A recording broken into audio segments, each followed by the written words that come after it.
சிவாய நம. திருச்சிற்றம்பலம். சைவத்திற்கு மேல் சமயமில்லை, உள்ளதே சிறக்கும் அல்லது தோன்றாது. மகர ராசி ஆணி மாத பலன் 2026. நிகழும் மங்களகரமான பராப வருடம் தமிழ் மாதங்களில் 3வது மாதம் ஆணி மாதம். மகர ராசிக்காரர்களுக்கு எப்படிப்பட்ட கிரக நிலைகள் இருக்கிறது, அதனால் என்ன பலன்கள் ஏற்படும், இந்த மாதம் செய்யக்கூடிய வழிபாடுகள் என்ன, பரிகாரங்கள் என்ன என்பதை பற்றி இந்த காணொலியிலே பார்ப்போம்.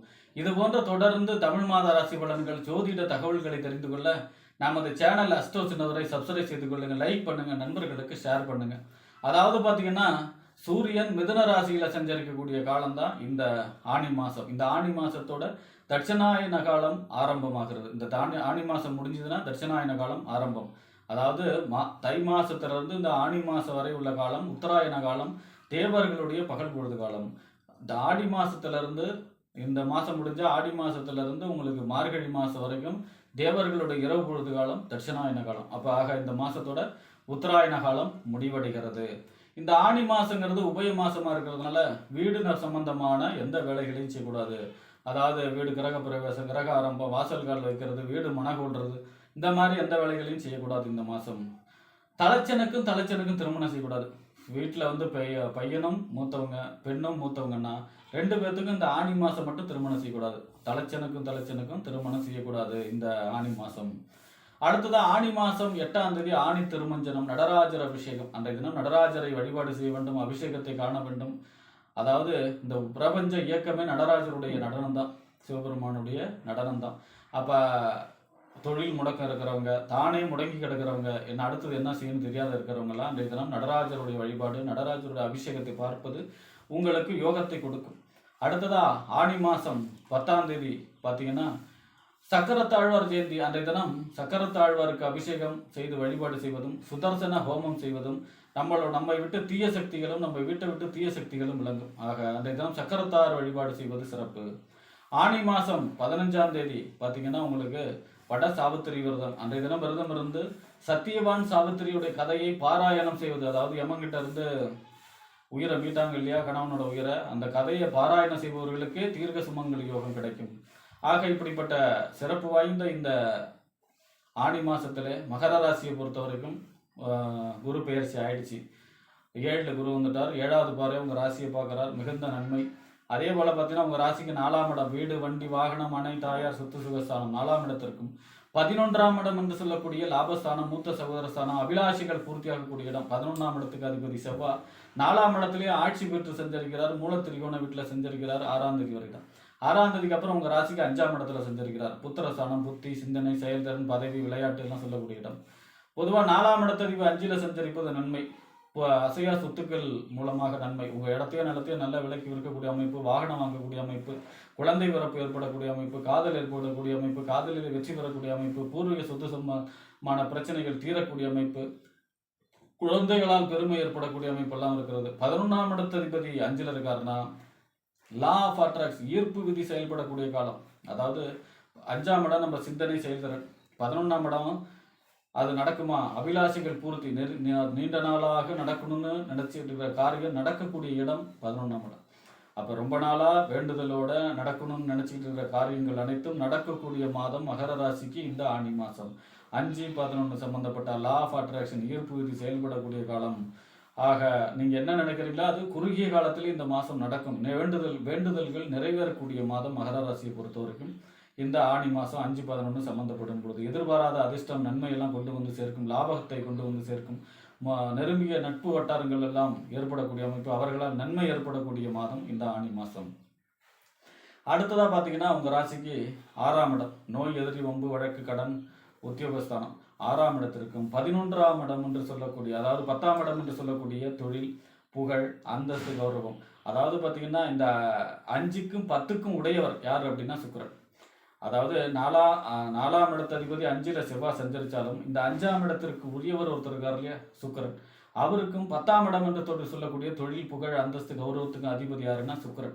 இந்த சுக்கிரன் உங்க ராசிக்கு 7ஆம் இடத்துல குருவோட சேர்ந்து 7வது பார்வையா உங்க ராசியை பார்க்கிறார். இது பெரிய யோகம்.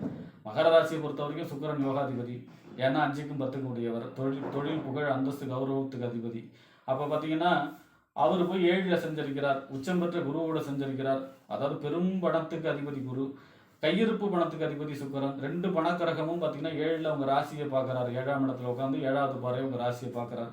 மிகப்பெரிய நன்மை, பொருளாதார சம்பந்தமான நன்மை, திருமண முயற்சிகள் கை கொடுக்கும், கூட்டு தொழில் அமோக லாபங்கள், எல்லாத்திற்கும் ஒரு திருப்பு முனை, பிள்ளையார் சொல்லி போடக்கூடிய காலம்.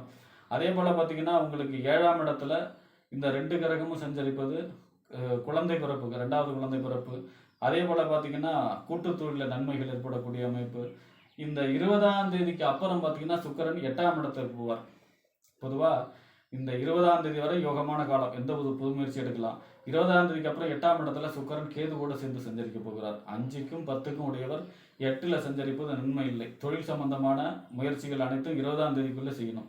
அதேமாரி 20ஆம் தேதி வரைக்கும் தான் உங்களுக்கு யோகமான நிலையில் சுக்கிரன் சஞ்சரிக்கிறார். அப்புறம் 8ஆம் இடத்துல கேதுவோடு சேர்ந்து சஞ்சரிக்கிறதுனால உங்களுக்கு அவ்வளவு சிறப்பு இல்லை. அப்போ 20ஆம் தேதிக்கு அப்புறம் மகாலட்சுமி வழிபாடு செய்ய வேண்டும். வெள்ளிக்கிழமையில பெருமாள் கோவில் சென்று தாயார் சன்னதியில் நெய் விளக்கேற்றி மல்லிகை பூசாற்றி வழிபாடு செய்வது யோகத்தை வரவழைக்கும்.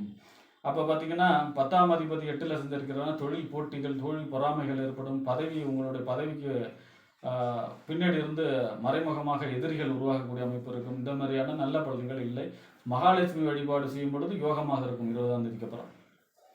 அடுத்ததாக பார்த்தீங்கன்னா உங்கள் ராசிக்கு 6ஆம் இடம், நோய், எதிரி, வம்பு, வழக்கு, கடன், உத்தியோகஸ்தானம் 6ஆம் இடம். அதே போல் 9ஆம் இடம் என்று சொல்லக்கூடிய தந்தை ஸ்தானம், பாக்கியஸ்தானம், தொலைதூர பயணம், உயர்கல்வி ஸ்தானத்துக்கு அதிபதி யார் அப்படின்னா புதன். இந்த புதன் 6ஆம் இடத்திலே ஆட்சி பெற்று சஞ்சரிக்கிறார். 6ஆம் அதிபதி 6ல் ஆட்சி. பொதுவாக மறைந்த புதன் நிறைந்த தனத்தை தருவார். அதாவது புதன் கேந்திர திரிகோணம் இருக்கிறதும் போது அறிவு கிரகமாக செயல்படும். மறையும் பொழுது தனத்தை, பொருளாதாரத்தை உயர்த்தக்கூடிய அமைப்பில் இருக்கும். கமிஷன், ஏஜென்சி தொழில் செய்பவர்களுக்கு யோகம். அதே நேரத்தில் பார்த்தீங்கன்னா புதன் 6ஆம் அதிபதி வலுவடைகிறதுனா ஆரோக்கியத்தில் அக்கறை செலுத்த வேண்டும். ஆரோக்கிய குறைபாடு ஏற்படுவதற்கு வாய்ப்பு இருக்கிறது. இந்த எதிரி தொல்லை ஏற்படுவதற்கு வாய்ப்பு இருக்கிறது. மறைமுக எதிரிகள் உருவாங்க. நேரடியாக எதிரி இல்லாமல் மறைமுக எதிரிகள் இருப்பாங்க. கவனமாக இருக்க வேண்டும். 9ஆம் அதிபதி 6ல் இருக்கார் அப்படின்னா தந்தையுடைய ஆரோக்கியத்தில் அக்கறை செலுத்த வேண்டும். பயணங்களில் கவனமாக இருக்கணும். பயணம் சம்பந்தமான விஷயங்களில் கவனமாக இருக்கணும். 6ஆம் இடத்துல சஞ்சரிக்கக்கூடிய புதன் 8ஆம் தேதி 7ஆம் இடத்துக்கு வரார். 15ஆம் தேதி வக்கரமாக வரார்.